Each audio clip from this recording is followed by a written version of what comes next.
Hello, everybody. What's happening, people on Facebook and YouTube and slowly on Instagram? Radu, how are you? All the way from Romania. Whoever is joining this, please shoot me a message, say hello, say where you're joining from. I did not set up my table well today, so it's possible there will be a lot of shaky happening here because I'm going to kick it for sure. Not uncommon for my clumsiness. Ronald, how's it going? Hola, corazón. Long time no see. I miss dancing with you, dude. I actually came across a video of us dancing at the New York Congress, and it's hilarious. There's one part in this video where I was going to do one of my crazy stuff and you kind of like blocked me, and I somehow made it around it anyways. It's very entertaining. I got to find it again and post that sometime soon. Ava from San Francisco, Ricardo in Albuquerque, New Mexico in the house, Balduric, Svetoslav. I don't even know where that is. Tell me where that is again. Which country is Balduric in? I feel like I'm butchering that name of that city. Oh, thank you, Ronald. So for those of us who are joining right now, welcome to our last monthly live chat for this year, at least 2020. And it's better, I think, a little bit than the last one that we had, maybe because we have election results are in, and we know hopefully who's going to be the president of the United States next year, unless someone needs to be dragged out kicking and screaming. But at least we know that there is going to be a change, so we don't have that same uncertainty that we did in our last month's live chat. Hi, Chitka from Germany. Mauricio, dime otra vez de dónde eres. Pienso Argentina. No recuerdo. Hi, Karsh. Hi, Thanasis, Said, Jeff, everyone in the house. Everyone on Instagram, same thing. You know, if you're joining, wherever you're joining from, shoot me a little message and say your city. Also on Instagram, there is a question feature where you can actually click on that question mark at the bottom and then ask a question, and it'll be easier for me to find it than if you type it directly in the comments, because sometimes the comments start to scroll too quickly and it's hard for me to find them again. So if you have a question on Instagram, feel free to shoot it into that question mark thing. Nice seeing you, Papote. Oh, it has been a long time. Yes, and I miss seeing you perform. Papote is the lead singer of Los Acheros, which is a local band here based out of New York. Here, I'm in New Jersey. Based out of New York, amazing band. They have one song that's one of my favorites, Timbalaye. I never, ever, ever get tired of listening to that song, and hearing it live is even better. So shout out to you, Papote. Svetoslav, greetings from Bulgaria. My bad. You're my favorite salsa dancer, waiting for you to come back to. Yes, I look forward to coming back one day soon. Who else is in here? Aloha, my ohana. Are you in Hawaii? Mumbai in the house. Middle East. Yes, I have been in the Middle East side, a few places, not all. The plan is to make it to 100 countries within the next 10 years. I got some time. I have to make 20 countries basically within the next 10 years. So for those of you joining, oh, Rico, my love. Rihanna, I know you're in Singapore. You're my supplier of Kaya. So for those of you who are joining right now, this is another live chat session. I decided to do this on a monthly basis to answer some of your questions. Some of you have posed them in advance. Some of you pose them in the chat themselves. I love it actually when you actually post in the chat, because it allows me a little moment away from, sticking to my script and what I want to talk about, what's been written out here, and engage with all of you. That's one of the reasons for the live as well, obviously, is to connect, right? Not just because of the quarantine situation and the fact that we're all not traveling and going to congresses, but also just to connect, right? There should really be no excuse or reason not to. And Kenny Boogaloo in the house. Kenny had actually one of the last videos I posted last weekend was about introverts in dance. And Kenny from McAllen, Texas, Boogaloo Dance Company, one of his students had asked about that expression of an introvert in dance and how can they add more flair, kind of be more like an extrovert. So check that video out. There was a pretty good answer. It's not even what I thought I would have answered. I actually thought I would have come up with some reasons on how or ways that they could express themselves like extroverts. And I'm glad that I answered it the way I did, because I think it's much more important to appreciate people the way they are, and encourage that natural expression of theirs. Hi, Rihanna. All right. So, as always, thank you. Thank you for being here. Thank you for taking a moment of your time to share it with me.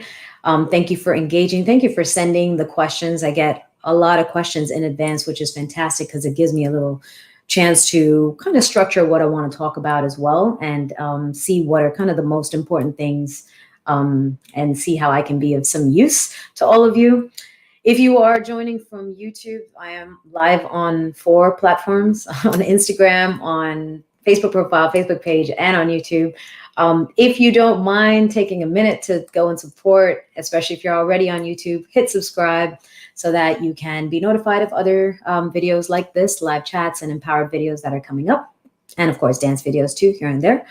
And later, of course, there's a feedback form, which I always request that you take a minute to fill that out, because it helps me understand which topic or which question or which answer resonated the most with you. Again, the purpose of these live chats is not just to come out here and, say hi, hey, how are you? Of course, I like to do that too, but it's also to answer questions. It's to be of some sort of service to all of you. And so I would like to know if I actually did a good job at that. And that's what the feedback form is for. Okay.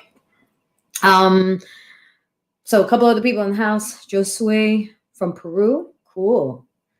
I love how this is my favorite part about this, is how international it gets. That's my favorite part. Anyways, so keep your questions and whatever you want to ask, throw them into the chat. Otherwise, I will also be going through some of the questions that I've been asked. I like to go with some of the easier ones first. So Saita asked me about my skincare routine. I know nobody really cares. Probably nobody cares. And maybe she's the only one who cares.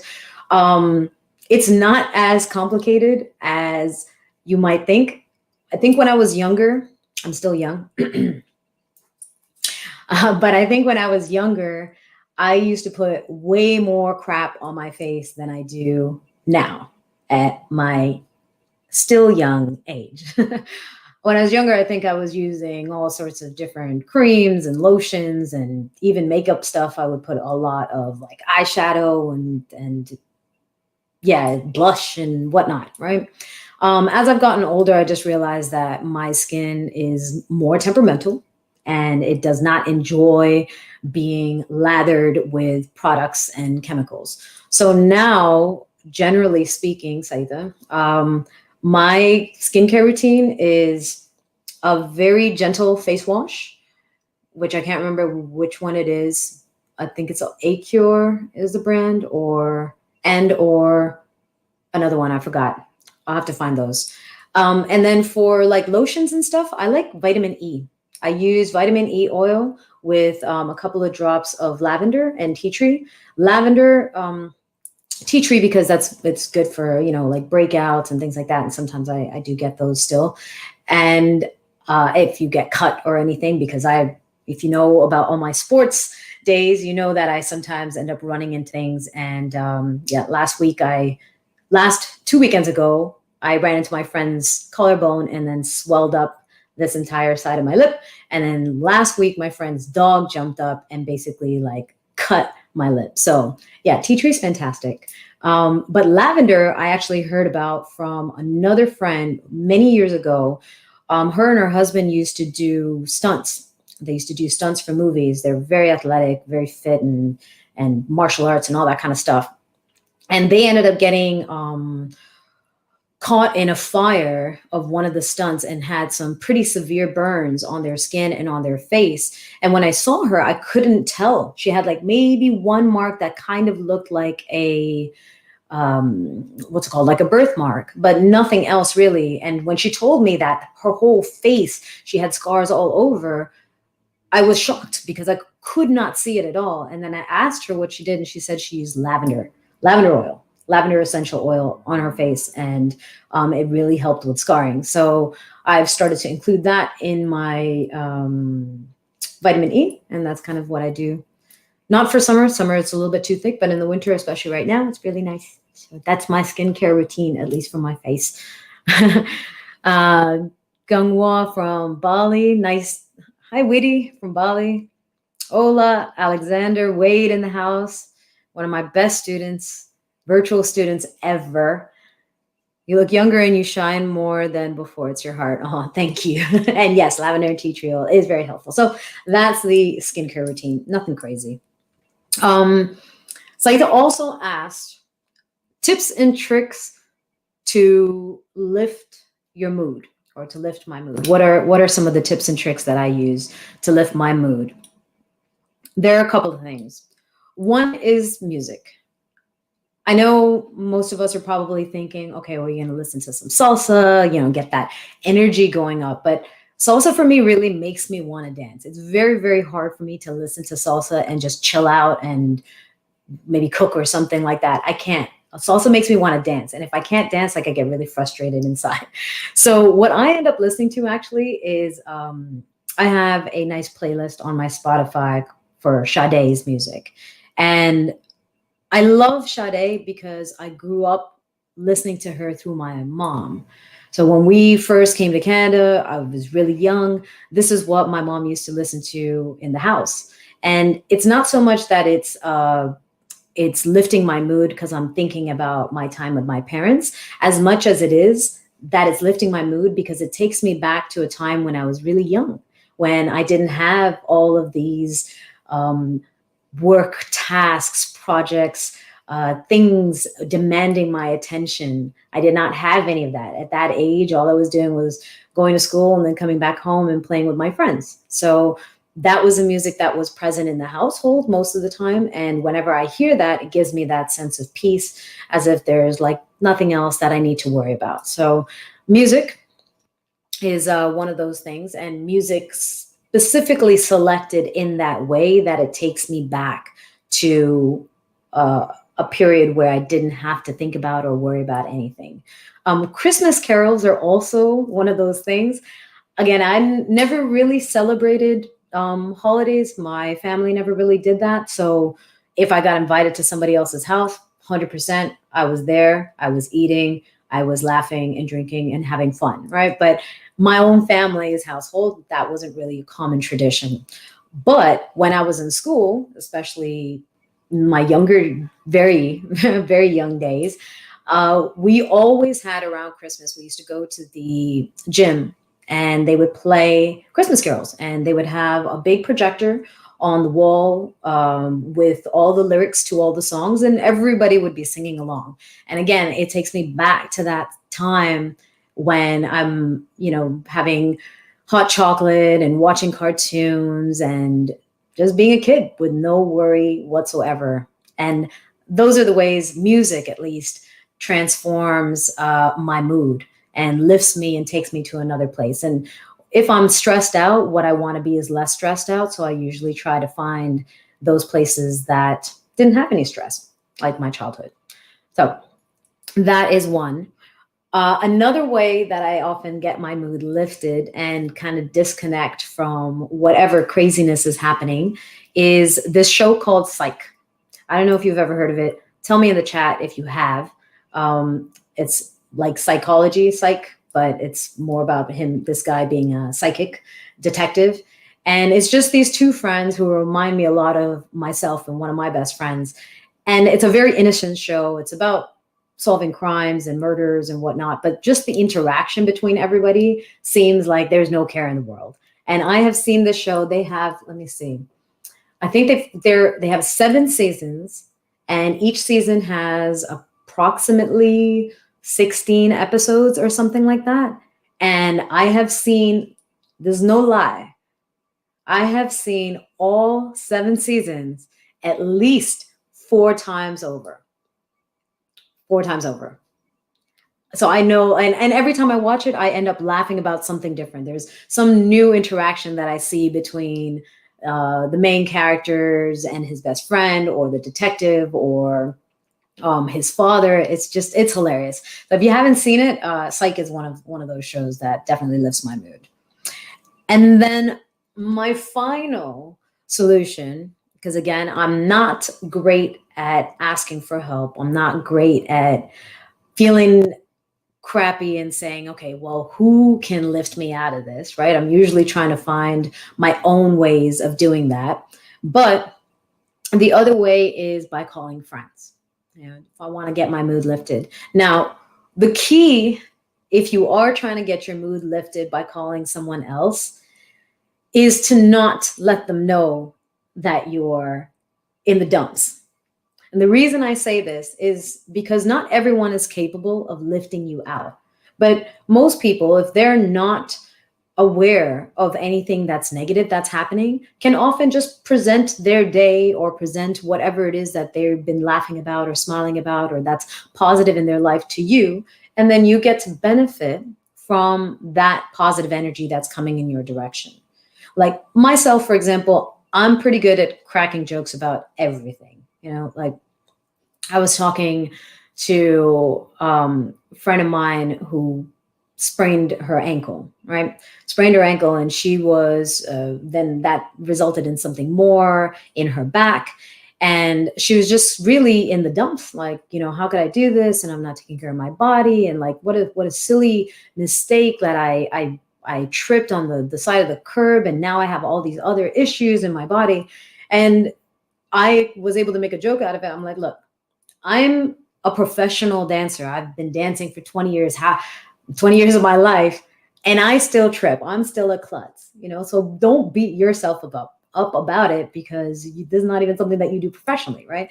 So we were able to crack jokes and make light of that moment, make light of the fact that she was feeling like everything was coming down on her, right?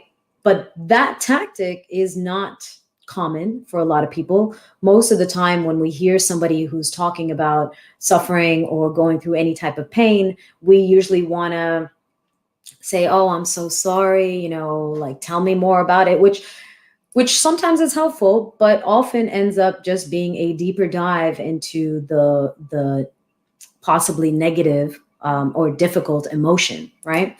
And so for that reason, I'm saying, if you're just trying to lift your mood and you call somebody, kind of let them do the talking, you know, don't go in there and let them know that this is why you're there. Just kind of be like, hey, I was thinking about you. What's up? You know, what's new? And ask them about something. And most of the time they will just go through whatever has been happening in their life. And if that's positive, that's fantastic. And if it's negative, then it still takes the focus off of whatever you are going through yourself. And then you can focus on them and, you know, feel good about being a good friend to them, right? So those are a couple of ways. Elizabeth, you've seen it? Oh, I'm so happy. And Carolina, my love. Lots of kisses back to you. Huguito in the house here. Eric, Cavanilla. All right. So any questions regarding that? Does anyone else have their own way of lifting their mood? You know, I'm not sure how you guys approach it, but those are some of the ways that I would approach it personally. And of course, if you have any questions regarding anything else, throw them in the chat. I can see them here.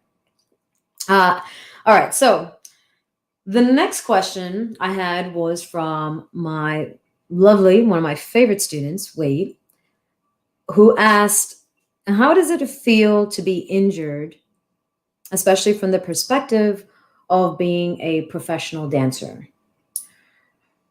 And this takes on a couple of different facets of thinking. And I've answered this question before. I think someone else was asking me about have I ever been injured in dance? And yes, I have. And I believe the reason, Wade, you asked this was because you obviously heard the part that I said I was injured in dance. But there are different levels of pressure when you're a professional, because it's not like having a hobby. All right. If you have a steady job that provides you with your income, and then salsa dancing is just something that you're doing for fun. Hi, Amin. Salsa dancing is just something that you're doing for fun. And let's say you get injured, you can take a break. You can still make your way to your office. You can still sit at your desk, or you can work from home, or whatever the case is. You don't have that pressure of, I'm injured, I can't do the work that's actually generating income for me.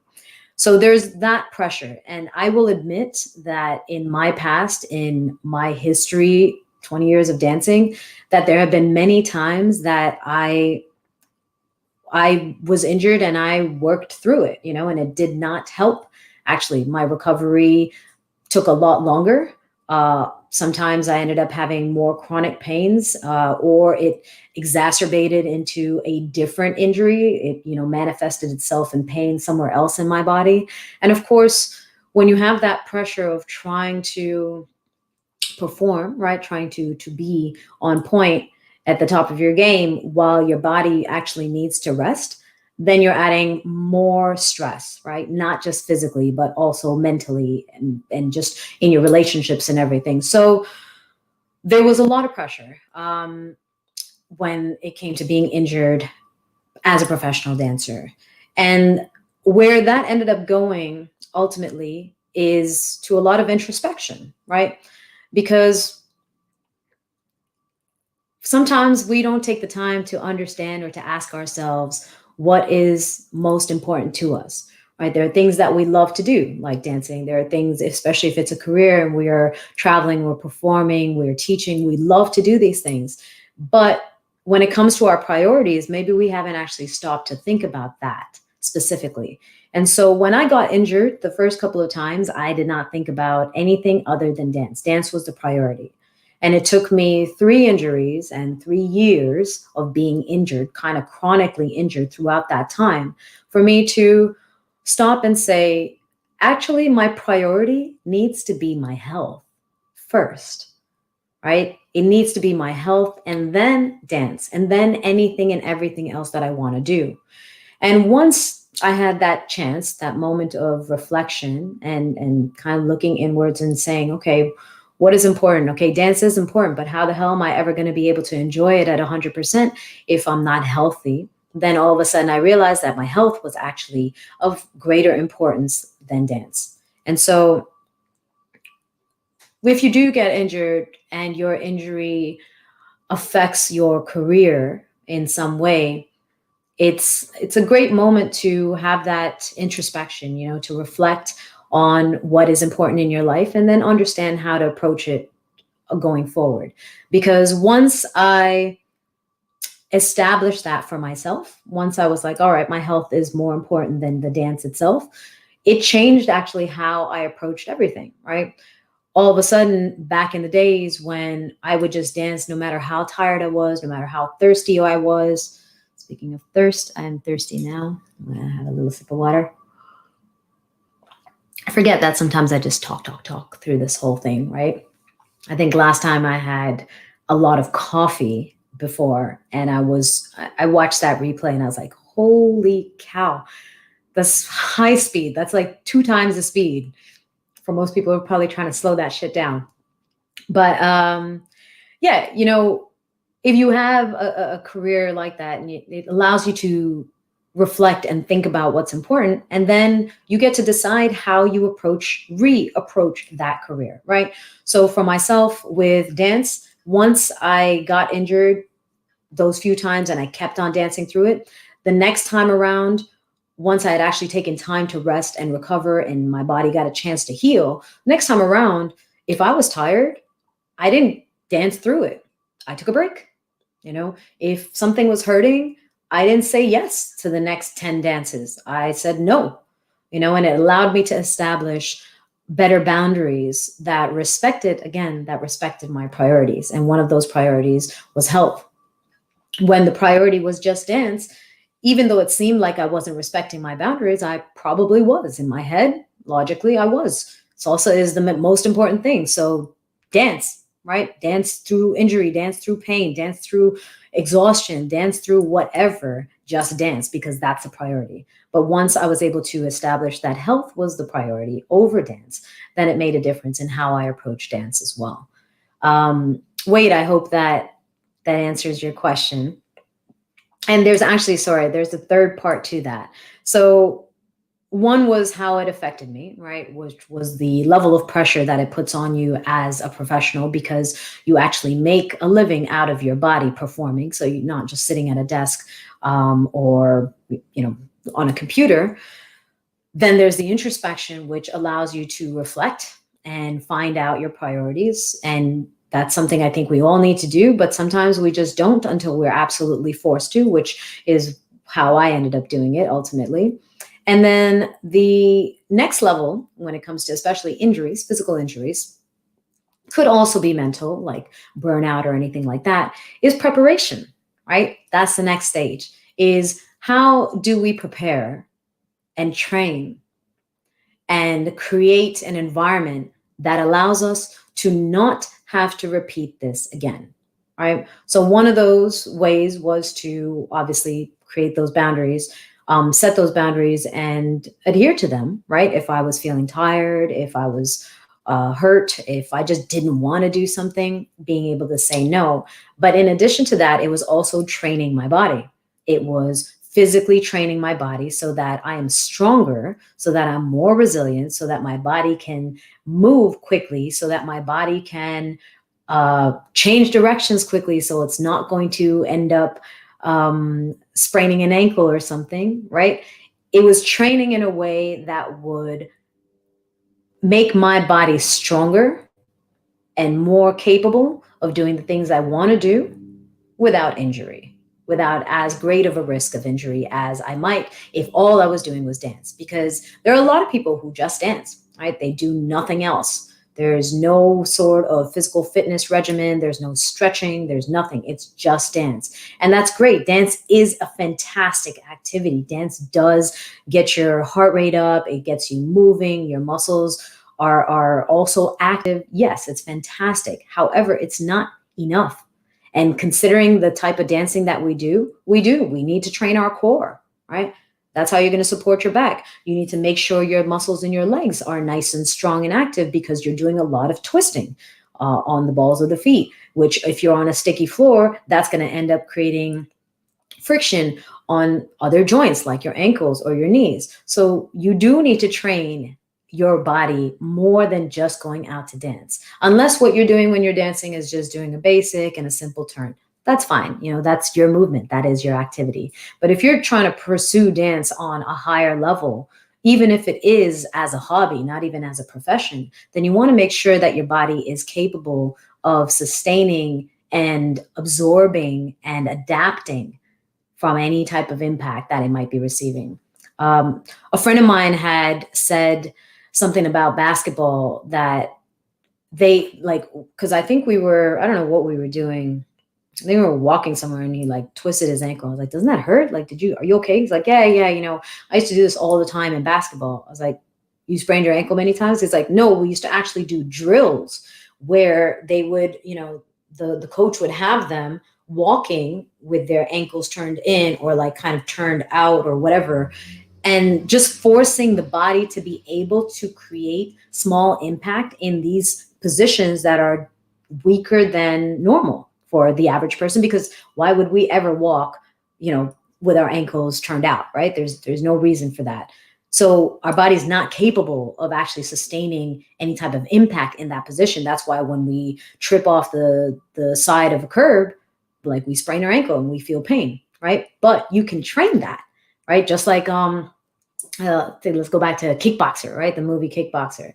And friends of mine who actually do Taekwondo, like their shins are desensitized, right? Like they can kick something, a hard surface with the bone and not feel the kind of pain that I would kicking the side of my couch, which is padded, right? So you can train your body in a way that allows you to be more preventative in terms of getting injured in the future. Just an idea. Let me just say a couple of hellos real quickly. First, hi Alex from Brazil. Hi Debraj from Calcutta. Lots of internationals in the house here. All right, and who we got here? Jose asked, oh, I was about to scroll on my, sometimes I forget. Ivan Gonzalez, of course. He's my troll, my favorite troll. Wade, interesting take. I'm going to try those things next time. Chill songs from my past, nice TV show, and call some of my old friends. Yeah, it's a great way to lift the mood. Mauricio, qué lindo escucharte. Placer aprender. Gracias. I wish I could do it more in Spanish, but sometimes my thoughts just come out in English. Huguito said, siempre es interesante escucharte hablar. Para mí, sos una de las mejores bailarinas del mundo. Tienes que venir a Argentina un día. Espero que sí. Jose, are you part Boricua? No, I'm not. Not at all. And how did you start in salsa, or why salsa? I am Indian. I was born in India. Both of my parents are Indian. I'm 100% Indian. I know I can pass for a lot of things. I've a lot of people have mistaken me for being Puerto Rican, sometimes Dominican, and pretty much anywhere I go that has like darker skinned people, I can kind of like get myself in there and pretend I'm a native of that country. But no, I'm not. And I got into salsa. I need to cut that clip and just post that on YouTube. I keep forgetting to post it, but it's some of the most common questions I get is, how did you get into salsa? It's not a long story, but I got into salsa by watching the movie Dance With Me when I was in Toronto. I saw a bus stop with some flyers for the dance, and then I kind of took a couple of classes, and then I went out social dancing. So that's how I got into salsa. The very, very, very, very, very summarized version of it. I will post the longer version. Y no es un cumplido es. Oh. Thank you, Josue. Yes, Eat Play Salsa. Alex in the house on both platforms. Only two Alex this time, or are you on Facebook too? All right. You are the ish. I learned so much from you. I think the name is Adrienne. Sumita. Hi, Sumita. Thank you, Adrienne. All right. So Benjamin asked, hey, Magna, what would you say is the difference between training and practice? Interesting question. Excellent question. What is the difference between training and practice? I guess it's kind of semantics, right? You could look at it as semantics. Someone would be like, oh, this is what I practice, and part of their practice includes training, or they only, I'm not sure. But if I had to define those two differently, I would say that practice would be possibly involve the repetition of something, and then training would be actively trying to create a program that would allow for growth in the direction that you want to go. So let's say if it's with dance, maybe the training would involve strengthening, maybe it involve fitness, maybe it would involve learning, how to get more flexible in your shoulders or things like that. And then the practice would be constantly doing those movements, the repetition of it, so that you can then call it to attention or call it to the floor without having to think as much about it. So it becomes more muscle memory than it becomes this active, conscious, like, what am I supposed to do here? How do I do that? That's my my view of that one. Yadira, hello from Mexico City. Hi, back to you. And Wade asks, yes, I'm very curious on how a person with a career that relies upon not being injured, and it's remarkable how professional dancers and athletes deal with that. And it is very true. And this is what it took me a long time to learn this, a lot longer than I wished it had. But if you really want to do something right, you got to make sure everything is there to back you up. And I said this to somebody else when it came to fitness, right? All right, I'm going to give something away, whatever. Okay.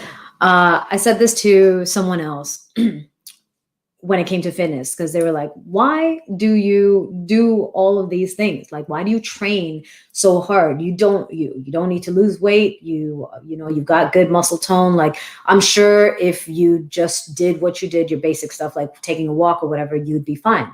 And yes, genetically, I think I am blessed from my father for having some pretty good genes, that if I do a little bit of exercise or a little bit of activity, yeah, I will probably already look in better shape than I did a week prior.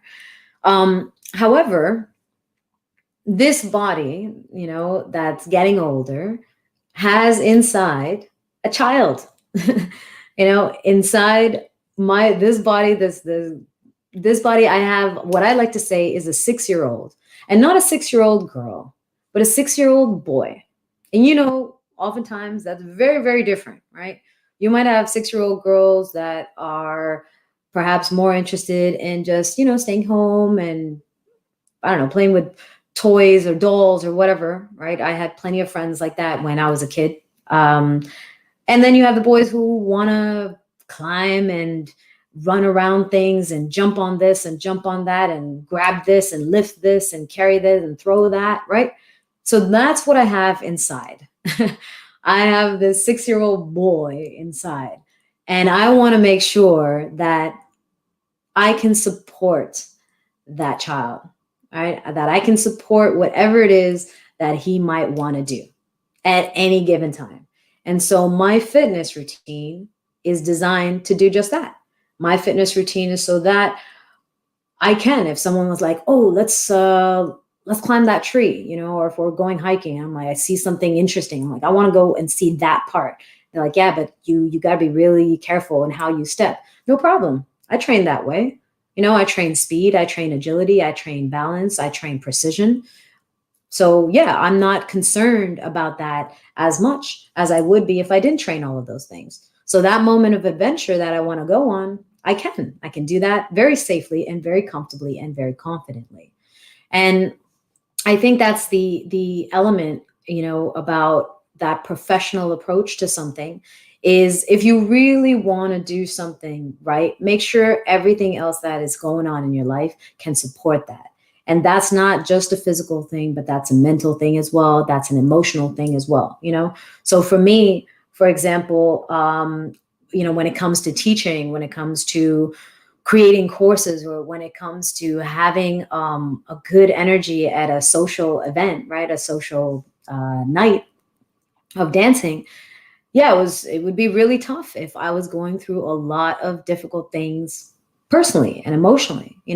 So I would actively cut out the people that are bringing stress into my life, because I can't perform. I can't be as great of a teacher. I can't give my best when all I'm focusing on is like the negative things that are pulling at me, right? So if I could, yeah, I would cut them off, or I would diminish the amount of time I would give to them, the amount of time I would invest in any of those things, right? So that's that emotional support. Same thing mentally. If teaching is something that I really enjoy, then I want to make sure that I'm working on that. I want to be a better speaker. I want to make sure that I can put my thoughts together in a way that's logical, that's easy to follow. I want to be able to understand people and empathize with them, to know that they might not be able to process things the way I do. And so how can I present it better? Right? That's that intellectual approach, the intellectual support to it. And then, of course, the physical approach and the physical support is making sure I rest, making sure I eat healthy, making sure I've got the stamina to stay and dance all night, or to teach for hours upon hours. Right? These are all ways that you can support those goals that you have and those passions that you have. Sometimes we don't think about those things, and then it's unfortunate, because when we have that passion for something, we really want to do it, right? But we're not thinking about the other elements that need to fall into place so that we can properly pursue that passion, right? So I hope that story about injuries and how we approach our injuries, that introspection that comes with it. And then, of course, the following stage of preparation, making sure that we can prevent as much as we can. I hope that helps with all of you, with anything that you're pursuing, especially if you guys are professionals in anything that's physically demanding. A couple more hellos. Juan in the house. Hi, Juan. Hi, Ava. Sumita, wow, that's amazing. I love the 6-year boy statement. Yep, that's inside. Hi, Nira. Hi, Ornate. Beads. I don't know what that was. And Kapil from New Delhi. JR Cruz. How did you learn the Spanish language? I learned it through MSN Messenger. I know I'm dating myself by saying MSN Messenger because a lot of you new folks are probably like, what the is MSN Messenger, right? Yeah, MSN Messenger was this application, a chat program, kind of like WhatsApp, but just for like Hotmail addresses way back in the days. And I remember going to, where was it? Brazil, my first trip to Brazil. I met a whole bunch of people there in Brazil from Argentina, Chile, Peru, and all of these people spoke Spanish and nobody really spoke any English. So we all connected. We all had exchanged contacts, and I spoke to them over MSN Messenger. I used a translator to help me try and get my message clear, and then they would correct me. And so because Spanish is so phonetic, so you can basically, as you read it or as it's written is how it's spoken as well, it made it a lot easier for me to pick up on that language. And then also I learned, like one of the things in my childhood, I remember my dad used to make me go through a dictionary and go through like a couple of words that I didn't understand and then research the root word and if it was Latin or Greek, and then understand how that word could then be transformed into another variant. And so I kind of understood the root words of that when Spanish is, Latin in origin. So there were a lot of little clicks there that happened as well. Hi, Morinesso. Hi, James. MSN, I know James, right? MSN Messenger. These are other people who are obviously in my age group who can relate to the MSN Messenger thing. Freedom Flying High. Hi, Freedom Flying High. I never know on Instagram who is who because there's no names. Most of the time it's just these little usernames. Hi, Ahmad from Iran in the house. Wow, cool. All right, so back on Facebook and YouTube. Hi, Mike. Long time no see. I hope you're well. I hope your son is well. Hugs back to Toronto. Alex, John Nelson. Hi, Magna. What dance do you want to learn more about? What dance do you see yourself dancing later in life? Ooh, nice question, John.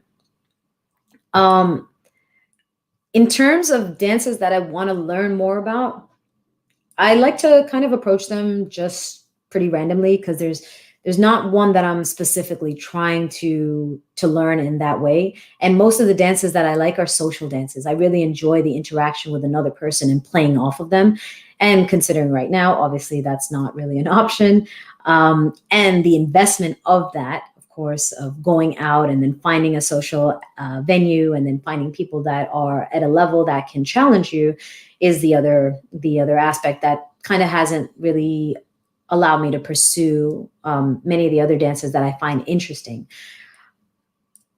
However, in terms of like, what do I see myself dancing in the future? It's always going to be salsa. Like I love salsa dancing. There are just so many aspects of this dance that are fulfilling. They're fulfilling to my soul. They're fulfilling to me personally in terms of my personality. Like I'm very energetic. I am athletic. I am crazy and silly and all of those things. And salsa gives me the opportunity to nurture all of those aspects of my personality.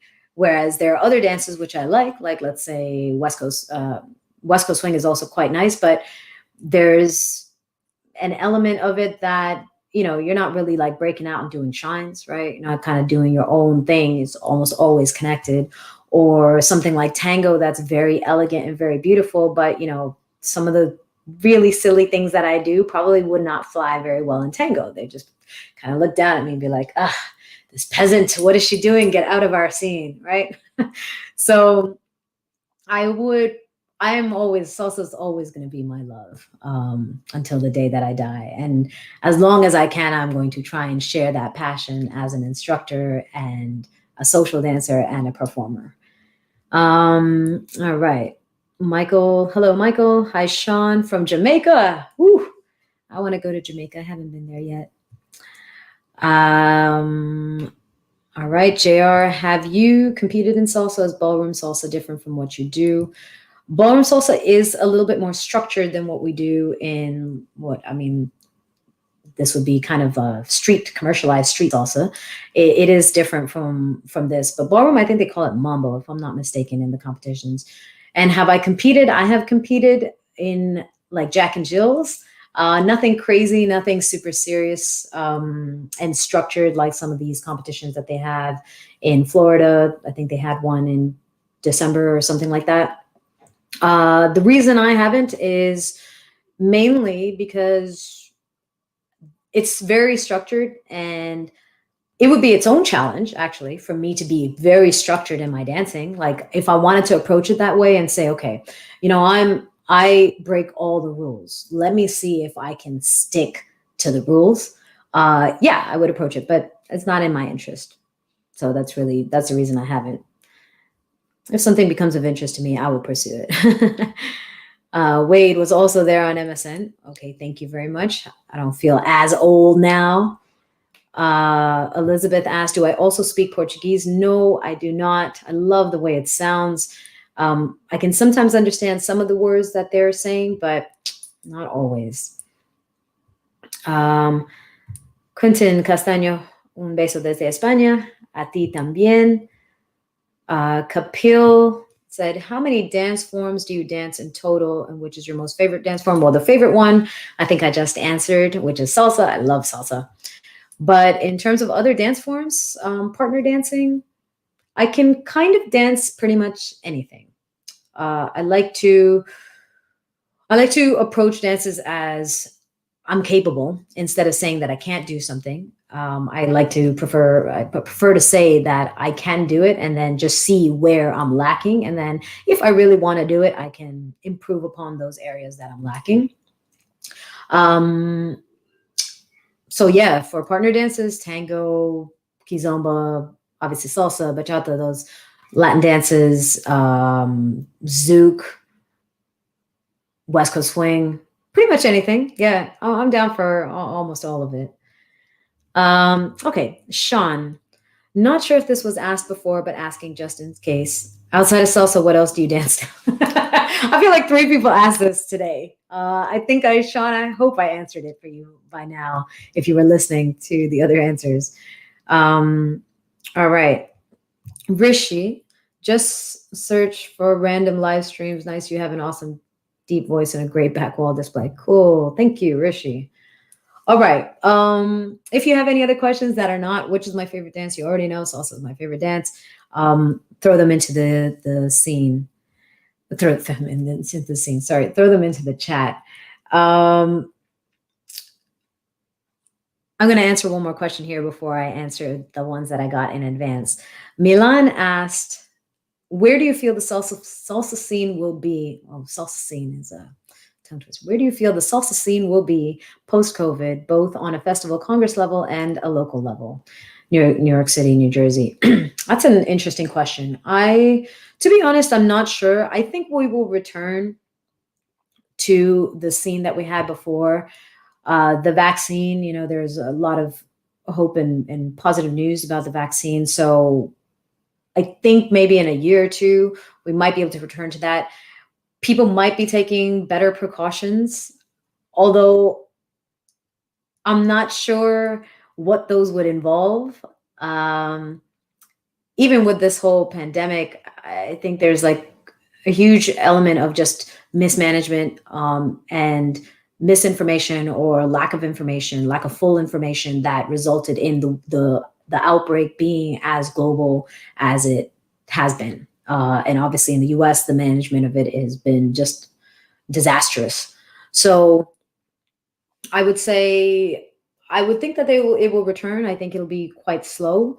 I'm not sure how you can really change the element of salsa social to be something different. It's different if you're going to a class, obviously, right? Taking a class in a studio. Yes, the studios can open differently. You know, people will be masked up, and people are 6 feet apart from each other, and maybe they're not covering any type of partner work, and they're just doing shines, right? That's something you can do. But social dancing with salsa, I mean, you're touching somebody else, right? Like you're constantly moving with someone. You're sharing fluids, sweat at least, right? Like so yeah, I think it will come back to what it was before, because that's kind of one of the ways that it exists. I can't see social salsa dancing existing in any other way, unless we're in like hazmat suits, right?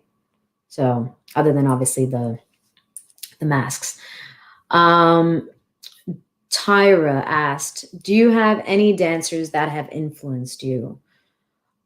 I think I had a question, something similar to this in the past. The dancers that have influenced me the most have often been leads. Not leads in terms of following what they're doing or watching them dance, but leads in terms of how they impact the dance with me. Because my goal from the very start was just to have good connection, really be able to connect with another person.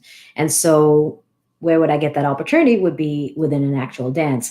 And so the leads, whoever they were, whatever level they were my inspiration. They were kind of the reason. They were the people that I looked at and said, okay, I want to be able to dance with that person. And that did not mean that they had to be an advanced dancer. That just meant they were someone I could dance with. You know, now obviously that expands to followers as well, because I know how to lead. So I'm testing how well I can connect as a leader. But those would be the influence on me in terms of dance. Outside of the dance floor itself, there are many dancers who have done a lot of amazing things. There are people who have like ended up on So You Think You Can Dance. They're on these competitions. They are choreographers for big name artists. You know, they're all very inspirational. Whether they have influenced me per se, not necessarily. Because that's not really the direction I am trying to take my career. My career has been more towards the direction of coaching, mindset coaching, communications coaching, public speaking. And I don't really know that many dancers who are doing that. They probably are. It's just I don't know them yet. So hope that answers your question, Tyra. Elizabeth asked, do you ever do rock climbing? Yes, I have done it a couple of times. I am a monkey. So, you know, I'm probably pretty good at the rock climbing stuff. And Sean, I'm glad I answered your question. You should come to Jamaica. The scene is small, but on a break now due to COVID. Obviously, we'll gladly welcome with you open arms once it's back. I will gladly be there. All right. So let me answer another question. And I'll try and keep it short this time. I know I have done this for like an hour and a half. Every time I keep on thinking that I'm going to do like 30 minutes. And speaking of which, let me just throw a couple of other things in there before I answer this question. Obviously, this is a tricky time. If you do want to support this, there are ways that you can support it. You can always send a donation through PayPal or Zelle or Venmo. Venmo is at Magna Gopal. PayPal is the same. You can send it to info@magnagopal.com. Same thing with Zelle. It's a way to show support if you have it in you to do so. If you don't, totally not a problem. I am very glad to be here and be able to share and be able to encourage and help other people grow. That's always been a goal of mine. And I think I will do that even if I was like in the pits. Unfortunately, not in the pits, but obviously, work for someone like me, speaking of professional instructors. All these events that we're talking about, waiting for them to come back, are obviously not happening right now. So those are all gone. So if you would like to show support, that's one way that you can do that. Another way that you can do it also is by just sharing your feedback on the session. magnagopal.com/feedback, or on the YouTube version of the live chat, it's in the description. I think it's on the Facebook description as well, but YouTube description is definitely in there, magnagopal.com. And then if you want, you can just go into the menu and you'll see, leave your feedback. It's very important for me just because I like to know what people are gaining from these sessions. Again, if I get zero feedback and they're like, well, I was just hanging out because I had nothing better to do, but really I had you on mute and actually I was in a different window, so I wasn't even watching. So, there was no point, then obviously why am I doing this, right? But if there's some way that anything that I answered, or especially if I was able to answer one of your questions and it was useful to you, this is one way that you can also show your support, is going to my site and completing the feedback form for the live session and letting me know what meant something to you. And then of course, the very, very, very easy, least effort task is hitting subscribe on whatever channel you're on, ideally on YouTube. That's the channel I'm hoping to grow into something a little bit more. So if you're there, hit subscribe. And yeah, that's a couple of ways that you guys can show your support.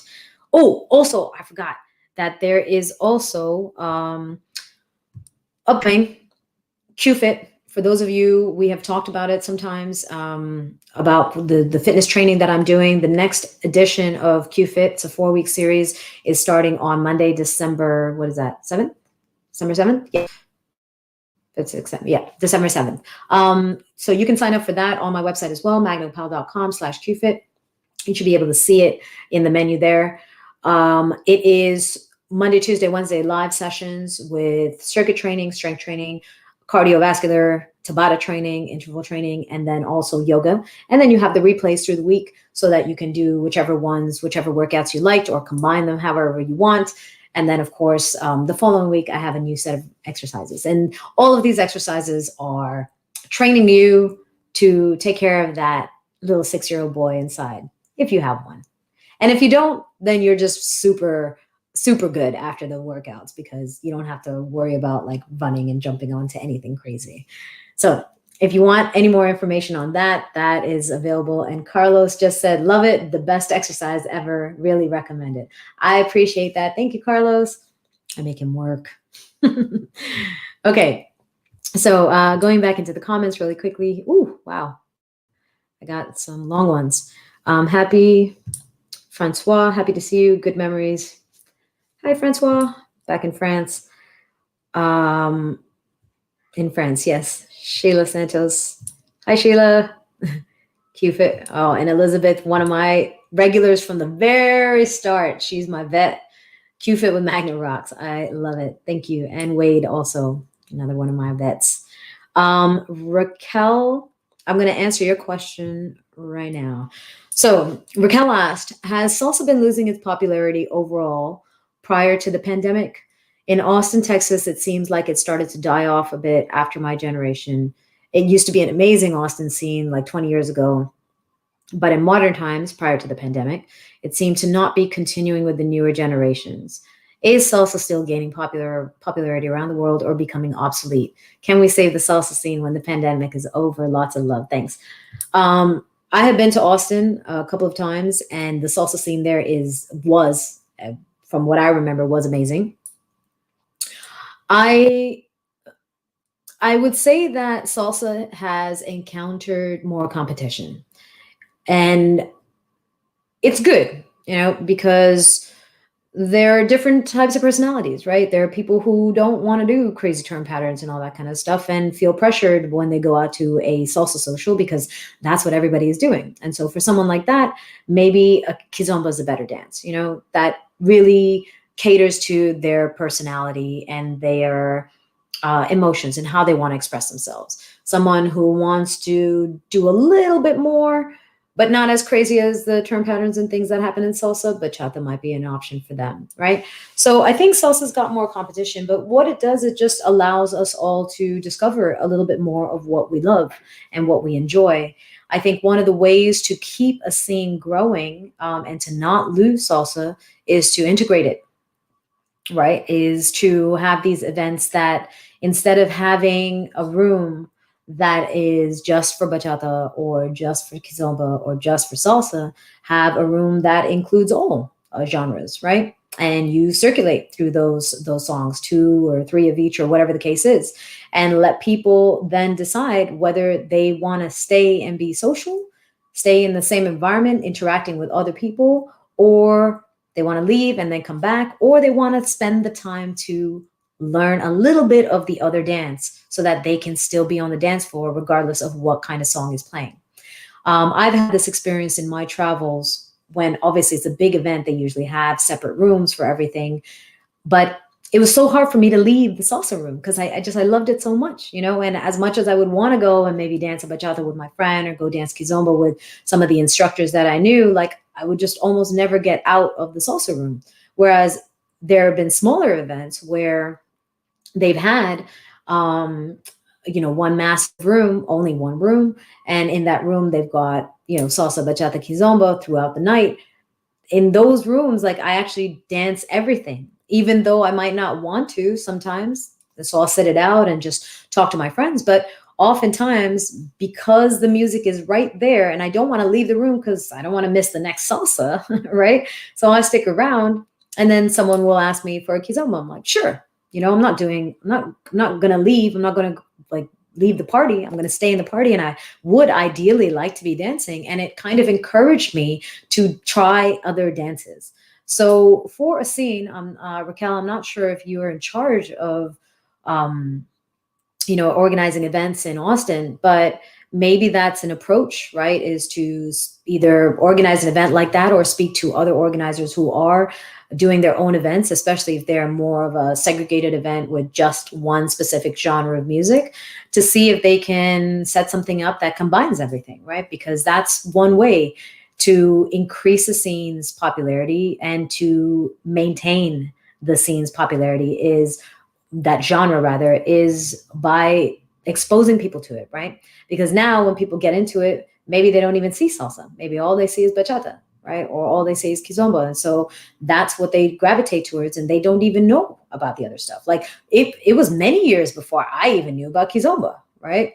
And I saw bachata, but all the events that I went to were just salsa all night, right? So I did not even really get exposed to bachata dancing that much until the last few years when bachata grew in popularity, and I don't mind it. Is it my preference? No. But if I'm in a space that's playing salsa and bachata, will I dance the bachata? Probably, So maybe that would be an approach to increasing the popularity of all the dances, but also increasing someone's exposure to all of the dances so that they can find their personality, right? Because people who have left salsa for those other dances realize that it resonated more with them. But there might be other people in those dances that don't even know really about the energy of salsa, and maybe they're in those dances and kind of feeling frustrated, like this is good, but this is not enough. Like I'm not doing enough, right? Or they don't even know what they're capable of doing because they haven't been provided with the opportunity or been exposed to something else that would challenge them. Hope that helps. All right. John Nelson, does QFit include nutritional help? Because I'm just eating everything in sight. Unfortunately, John, it does not, because I do the same. I eat pretty much everything in sight. Every time I get any type of, especially anything sugary, it's the worst. Like, it's better if people just give me tiny containers of things like, here's a cookie, Magna, I brought you a gift. Here's one Oreo. Thank you. I would love it, right? I would love that Oreo. You bring me a bag of Oreos, I'm going to eat all of those within the day, right? So no, John, it does not include nutrition. I exercise the way I exercise to allow me to eat whatever the hell I want to eat. So I generally try to eat healthy, more or less, so I'll limit what is found in my fridge and found in my cabinets if I can. But I don't really restrict my diet very much. Instead, what I do is I just try and work out really, really hard so that I can justify my eating. All right, Kenny, how much do you love me? I love you so much. You're one of my favorite humans and favorite partners to dance with. I do love you. And in your opinion, what's the difference between son and the tumbao rhythm? I asked Adolfo this because he was talking about it and his response was very interesting. I suggest you continue talking to Adolfo about it. I am not one of those people who has like delved deep into like the musical structure of salsa. You can fault me for it. You can criticize me for it. You can say whatever you want. Don't really care. Um, my approach to dance with musicality has often been like finding structures and finding patterns and listening to something that resonates with me in that particular song in that particular moment. But more important than anything else is that connection with my partner. So I haven't done a lot of research in that. And I do remember talking about those like different rhythms within salsa, but it was a few months ago. And so it's not fresh in my mind. And I don't want to, talk out of my ass just for the sake of saying something. So I'm going to decline to answer that question. But how much do you love me? I answer that one. I love you very much. Dina in the house, my munchkin. Howdy, Dreambuzz. Howdy to you back. Munchkin in the house. I get it. You, Benjamin Nande said, you danced your first kizomba with me in Warsaw Festival. Wow, was it really? I don't even remember where I danced it first. From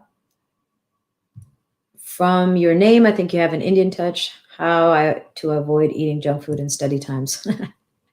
I'm really not the person to ask about how to avoid eating junk food. I just went through an entire tin, like a big tin of cookies in 2 weeks, all of it.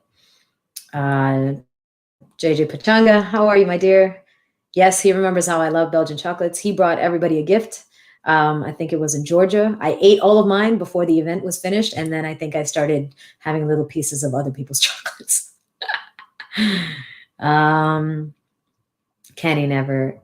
Stephen Harden, I enjoy your workouts. I had the idea that benefited your salsa ability. Well, Stephen, the interesting thing is that the workouts are very recent. I danced for a long time. I've been dancing for 20 years, and exercise and fitness and like proper training really only came into the equation 2016, 2015, maybe, where I was like, all right, I'm going to start lifting weights, go to the gym and do all that stuff. So no, it's the salsa ability has, I would say, kind of benefited my fitness. It has showed me what I'm capable of doing and then how to strengthen it further. All right, so I got a couple of questions on Instagram. Well, I do see the question mark. So James says, how often do you modify your trainings to get the most out of your workouts, and what triggers the change? I don't know if there was more attached to what triggers the change usually. Got it. Okay. How do I? Okay. My trainings are almost always full-bodied. They're generally speaking, I try and, because I'm not doing 7 days of training with everyone. Not everyone's available to do that with me anyways. And some of the people are just using this training for their activity, and some others are supplementing their activity with the training that I do. So I don't have like a full, split, like a push-pull leg split that I would have in the gym. So the trainings are generally full body workouts. I like to change it up every week just because there are people who are doing the replays. So maybe they've done that same circuit training, for example, on the Monday, on the Wednesday, on the Friday, and the Saturday. So they've done it already 4 times. So I want to have something that's a little bit more challenging, keeping them on their toes. And the exercises, I often do tiny variations that create a lot of concentration. Yeah. Like a push-up, we might be doing push-ups and people already have their challenge with push-ups. And all of a sudden you just change that hand positioning to a staggered position. And now it's another focus, right? You're working your muscles differently. You are challenging your mental ability to say, I can do this, right? Like, so there are a lot of different things that come into play there. But generally speaking, they are weekly. I change up the workouts.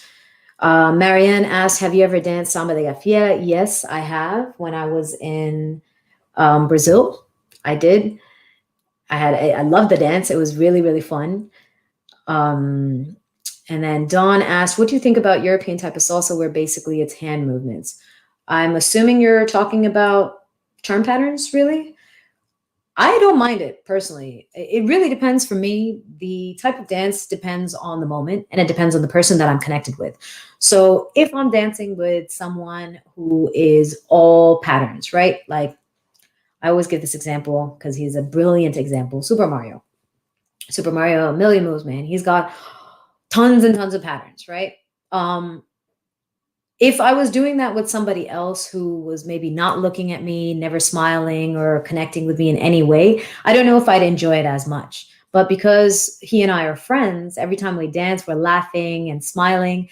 It's easy for me to just spend, 5 minutes or however long that song is going through pattern after pattern with him. Not to mention his lead is impeccable. So that makes it obviously more pleasant too.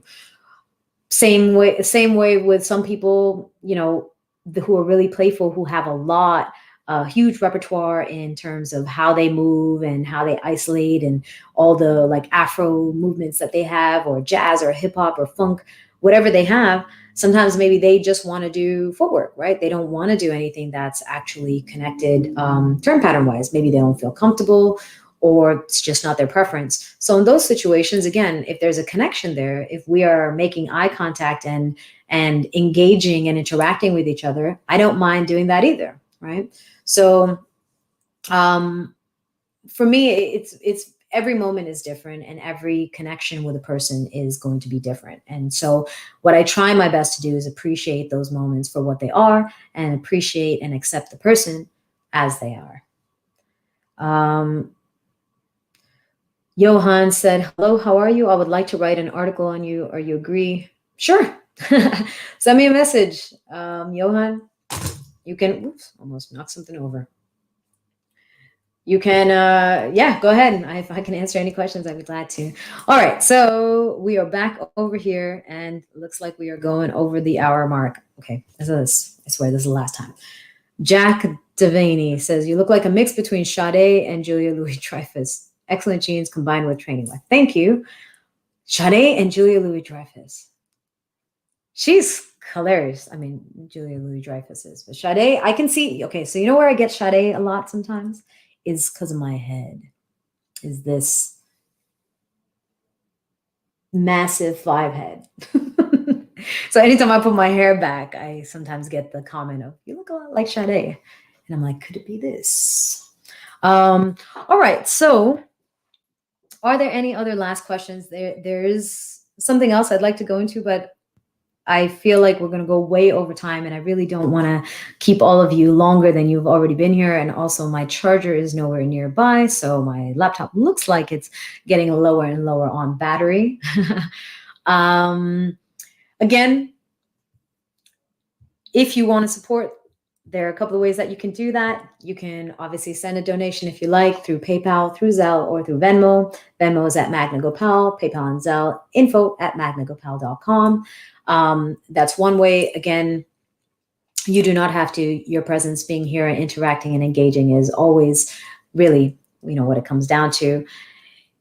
Feedback forms, super, super valuable to me, if you don't mind, of course, is magnagopal.com/feedback, and just complete whatever you enjoyed about this particular live session. Let me know what question you asked, what answer you got, if it was meaningful, if it changed anything, if you learned anything extra that could be applied to dance or to life or whatever.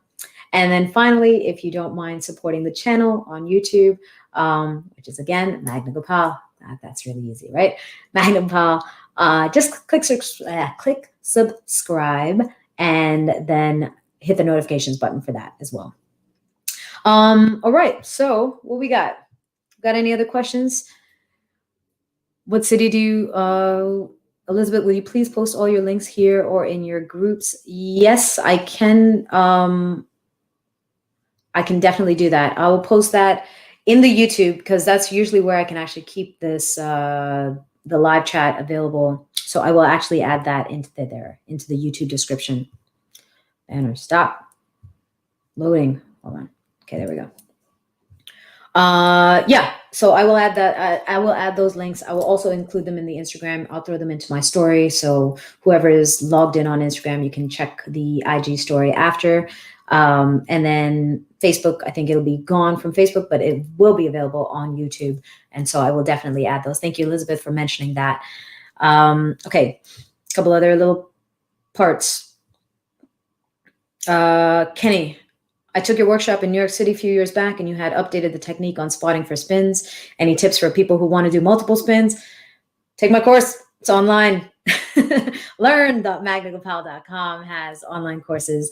I'm actually going to include another one that I'm working on for multiple spins, so that might be available soon. However, there's already one on fundamental terms and another one on spin technique, which lays down the fundamentals for the technique that you would need to do anything, single spins or multiple spins. So that is definitely available there, and those are on-demand courses that you can get and have access to forever.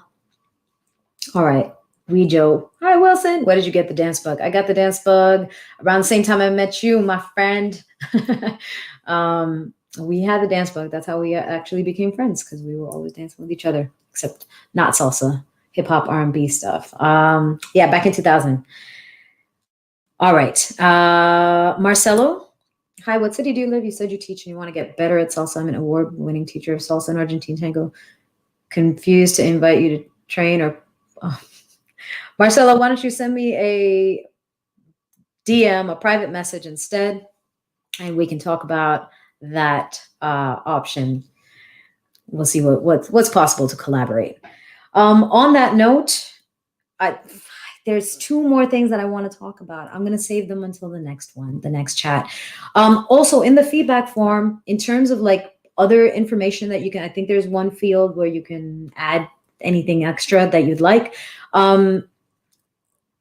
Let me know what days kind of work for you guys. Like, I'm doing Friday afternoon because I think most people can join at this time, with the vaccine, and then hopefully this pandemic easing up, I'll probably be back to a different life where you might be stuck in an office and not be able to join me. So I would love to know like what days work for you, if this time works for you, where do you generally prefer to access it from? StreamYard allows me to broadcast to multiple destinations, but with, their paid programs. So if I don't have to pay for it and I just can go on YouTube and you can join me there, that would be awesome. But I don't mind doing that if it does make it more convenient for everyone else as well. But yeah, our next chat will be in about a month. So January, I'm not sure if it'll be the very first Friday, because I think that's January 2nd or January 3rd, coming right out of New Year's Eve. Not sure if anyone's doing anything for New Year's Eve anyways, but I will possibly just kind of keep that one empty, possibly. But expect a live chat usually in the first Friday or the second Friday of every month. I'm going to try and keep this as regular as possible. And of course, submit your questions. Anytime you have a question, you can send it to me at any time. You can send it, DM me, leave a comment under a post or whatever, and I will, I'll keep track of all those questions and then try and get to them in one of these lives or in one of the empowered videos as well. Cool. Hey, Julian, you made it. I don't know if you made it now or if you were here all this time, but hi. And yeah, thank you very much, everyone, for joining another live chat. Thank you for sticking around. Thank you for the questions. Thank you for the engagement. And as always, if you would like to leave your feedback, magnagopal.com/feedback. And if you'd like to support the channel, just make sure you click subscribe and then turn on your notifications so that you know when we're about to do this again next time. Until the next time, have a fantastic, fantastic day. Bye, Instagram. Julian, you were late. I was here since 1 o'clock, my friend. I will definitely be seeing you very soon, and we will have our chat next week. Ciao. Thank you, JJ.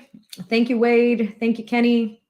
Yeah, let them know. And Kenny, there are a couple of courses. There are a few courses on the online learning platform, learn.magnagopal.com. There are a few courses out there now, so they might find even something else that would benefit them. Cool.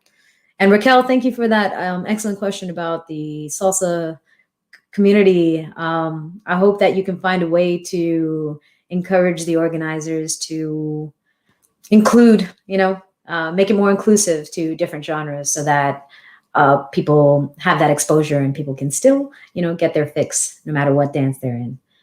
And yeah, thank you, everyone. Have a great day. Have a fantastic weekend. Stay safe. Love all of you.